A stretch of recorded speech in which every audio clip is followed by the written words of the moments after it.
एक महाराज जी वृंदावन में थे, तो वो रोज शाम को प्रवचन करते थे। तो एक दिन प्रवचन करते हुए ठाकुर जी के रूप का वर्णन कर रहे थे। बोले ठाकुर जी भांडीर वन में गैया चराने जाते हैं, पीताम्बरी पहन करके जाते हैं, मोर मुकुट पहनते हैं, कानों में ऐसे कुंडल पहनते हैं, आदि आदि सब रूप का वर्णन कर रहे थे। तो उनके सारे शिष्य बैठ करके सुन रहे थे। उन शिष्यों में सबसे पीछे बैठा था उनकी गौशाला में गायों की सेवा करने वाला ग्वारिया। और वो ग्वारिया इतना सीधा था, इतना भोला था कि सब लोग उसको प्यार से भोंदू बुलाते थे। क्या बुलाते थे? भोंदू किसको कहते हैं? जो बहुत भोला होता है उसको भोंदू कहा जाता है। तो गुरुदेव तो प्रवचन करते थे, लेकिन भोंदू जो था ना, उसको ऐसा लगता था कि गुरुजी कोई 2-3 हजार साल पुरानी कथा नहीं सुना रहे हैं, शायद रोज ऐसी लीला होती है वृंदावन में और गुरुजी हमारे उसी को सुना रहे हैं। आज जब गुरुजी ने बताया कि भांडीर वन में ठाकुर जी गैया चराने के लिए जाते हैं, भोंदू ने जैसे ही सुना, सुन करके भोंदू को लगा मैं भी तो भांडीर वन जाता हूं गैया चराने। अरे उसी भांडीर वन में मैं भी गैया चराने जाता हूं और गुरुजी बता रहे हैं उसी भांडीर वन में ठाकुर जी गैया चराते हैं, लेकिन मुझको तो कभी दिखे नहीं। शायद मैंने कभी ध्यान नहीं दिया होगा। अब गुरुजी ने बता दिया, अब कल से भांडीर वन जाऊंगा तो वहां खोजूंगा ठाकुर जी भी आते हैं, गुरुजी बता रहे हैं। उसका इतना विश्वास गुरुजी की बात पर कि उसको लगा कि ठाकुर जी आज भी आते हैं भांडीर वन। अगले दिन गैया चराने के लिए भांडीर वन गया, तो भांडीर वन में गैया सब घूमने लगी और वो यत्र तत्र सर्वत्र वृक्षों के नीचे, सघन कुंजों में, जंगलों में जाके ठाकुर जी को खोजने लगा। गुरुजी हमारे झूठ नहीं बोलते, गुरुजी सही बोल रहे हैं, यहीं पर गैया चराने आते हैं ठाकुर जी। अरे मैं ही अभागा हूं, मैं ही ठाकुर जी को नहीं देख पा रहा, लेकिन ठाकुर जी यहीं कहीं होंगे। अब उसका इतना भोलापन, इतना सीधापन, वो सब जगह ढूंढ रहा था ठाकुर जी को, तो ठाकुर जी से रुका नहीं गया। अकेले जान भोंदू को अपने गायों के समूह को लेकर के, तभी भोंदू देखता है कि सामने से विशाल गायों का समूह आ रहा है और उस गाय के समूह के मध्य में श्याम वर्ण के पीतांबरी पहने हुए ठाकुर जी उसकी ओर आ रहे हैं। ठाकुर जी को अपनी ओर आते देख भोंदू तो नाचने लगा, निमग्न हो गया, भाव में भर गया।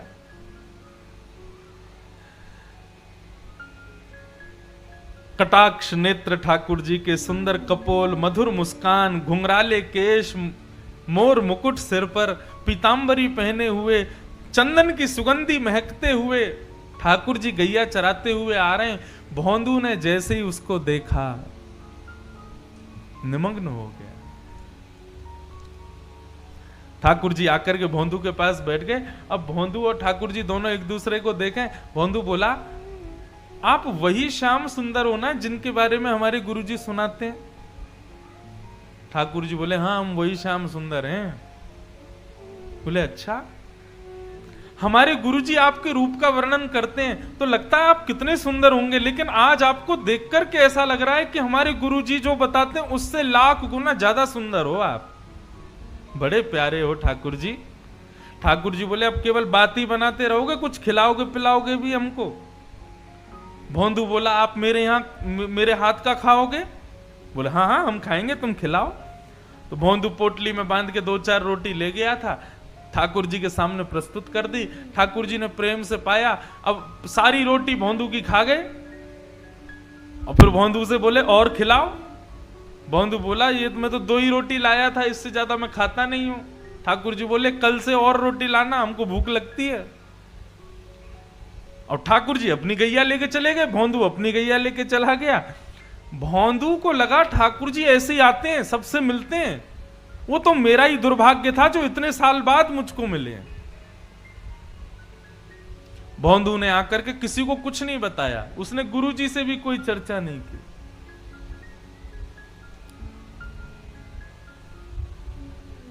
दूसरे दिन जैसे ही भोंदू जाने लगा, ज्यादा रोटियां ले गया, ज्यादा सब्जियां ले गया।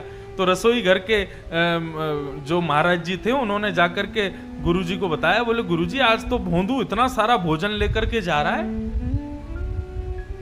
गुरुजी आए, आकर के बोले भोंदू तुम तो इतना नहीं खाते, किसके लिए लेके जा रहे हो?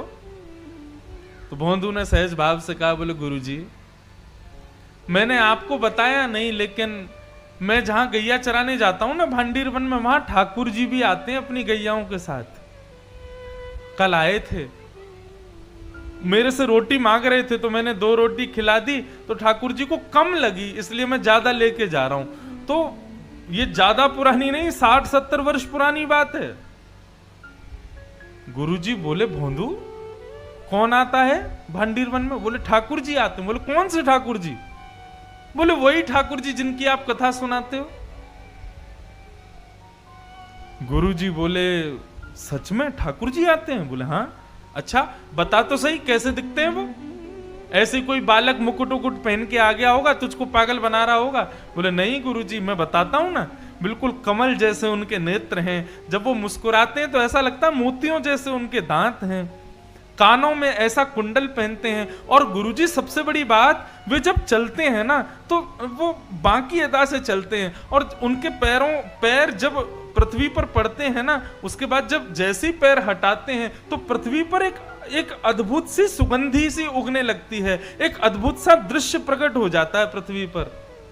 पीली पीतांबरी पहनते हैं, चंदन की सुगंधी आती है। गुरुजी बहुत सुंदर लगते हैं ठाकुर जी। बंधुओं, जो सीधे लोग होते हैं ना वो झूठ नहीं बोलते, चतुर लोग झूठ बोलते हैं। गुरुजी ने मन में विचार किया, कोई और मुझसे कहता तो मैं मानता नहीं, लेकिन भोंदू इतना सीधा है, ये झूठ नहीं बोल सकता। भोंदू के मुख से ठाकुर जी के बारे में सुनकर के गुरुजी के नेत्र सजल हो गए, और वे कहने लगे भोंदू आज ठाकुर जी आएंगे मिलने के लिए? बोले हाँ आएंगे गुरुजी। तो बोले आज जब ठाकुर जी आए ना तो ठाकुर जी से कहना कि तुम्हारे गुरुजी ने उनको बुलाया, उनको यहां लेकर के आना, यदि आ जाए तो। बोले अरे गुरुजी मैं लेके आऊं उनको? बोले हाँ तुम लेके आना। अब भोंदू को यहां भी ये लग रहा है कि गुरुकुल में इतने सारे चेले पढ़ते हैं गुरुजी के, मेरे से भी ज्यादा विद्वान चेले रहते हैं, गुरुजी किसी को भी कह सकते थे कि ठाकुर जी को ले आओ, लेकिन मुझसे ही क्यों कहा? उसको अब भी ये विश्वास नहीं हो रहा कि ठाकुर जी केवल उसी से मिलते हैं।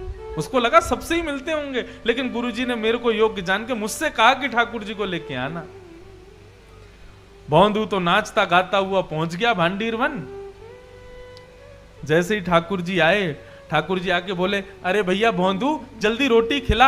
अब भोंदू तो तैयारी करने लगा, पत्तल में रोटी रखने लगा, गुड़ रखने लगा, अचार रखने लगा, दही रखने लगा, और रखते रखते बोलने लगा ठाकुर जी आज एक प्रार्थना करूं? बोले हाँ बोलो। बोले हमारे गुरुजी आपसे मिलना चाहते हैं, आप हमारे साथ आज हमारे गुरुकुल चलोगे?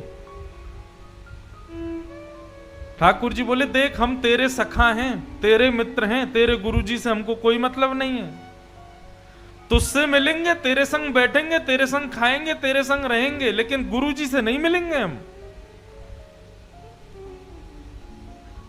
चरण पकड़ लिए भोंदू ने, बोले वो मेरे गुरुजी हैं, मैं तो आपको जानता ही नहीं था, मैं तो इतने वर्षों से यहां गैया चराने आ रहा हूं, लेकिन मैंने कभी आपको देखा ही नहीं। गुरुजी ने बताया कि भांडीर वन आप आते हो गैया चराने, तभी तो मैंने आपको देखा।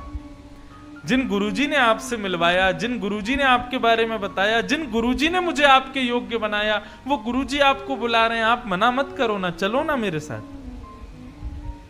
ठाकुर जी बोले देख भोंदू तू जो कहेगा सब करेंगे, लेकिन ये तेरे अलावा हम किसी से नहीं मिलेंगे, और चाहे तेरे गुरुजी हो चाहे गुरुजी के भी पिताजी हो, हम तुझसे ही मिलेंगे बस। ठाकुर जी रोटी खा रहे थे बढ़िया गुड़ के साथ में, तो भोंदू ने हाथ से रोटी छिना ली, बोले तो ये भी मत खाओ, ये भी गुरुजी की है, और पत्तल भी उठा ली, बोले ये भी छोड़ो, ये भी गुरुजी के यहाँ की बनी है, ये भी क्यों खा रहे हो? और सुनो ठाकुर जी, आपको मुझसे ही मिलना है, मेरे अलावा किसी से नहीं मिलना, तो मेरी भी वचन सुन लीजिए, मुझे इस योग्य गुरुजी ने बनाया, और यदि गुरुजी से आप नहीं मिलोगे तो कल से यहां मत आना, मैं भी आपसे नहीं मिलूंगा। ठाकुर जी बोले तू अभी जानता नहीं है, बड़े बड़े लोग त्रिलोकीनाथ के दर्शन के लिए हिमालय पर जाके तपस्या करते हैं, तब जाके मेरा दर्शन मिलता है, और हम तेरे सामने इतनी सहजता से बैठे, तू कह रहा कल से मिलेगा नहीं।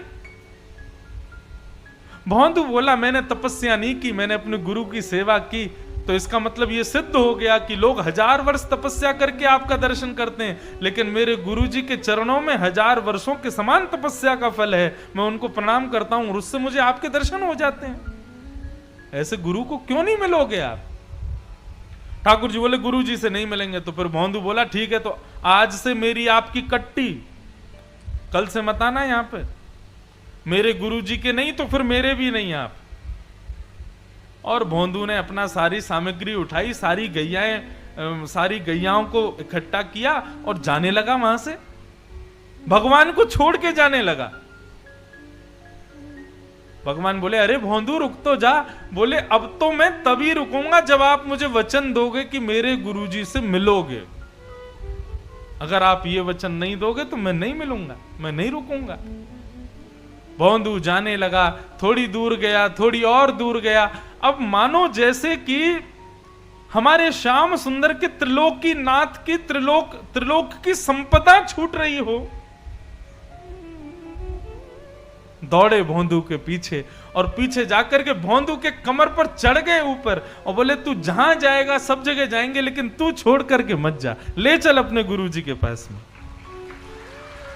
और आज आश्रम में बैठे गुरुजी राह तक रहे थे कि भौंदू आ रहा होगा गैया लेकर के।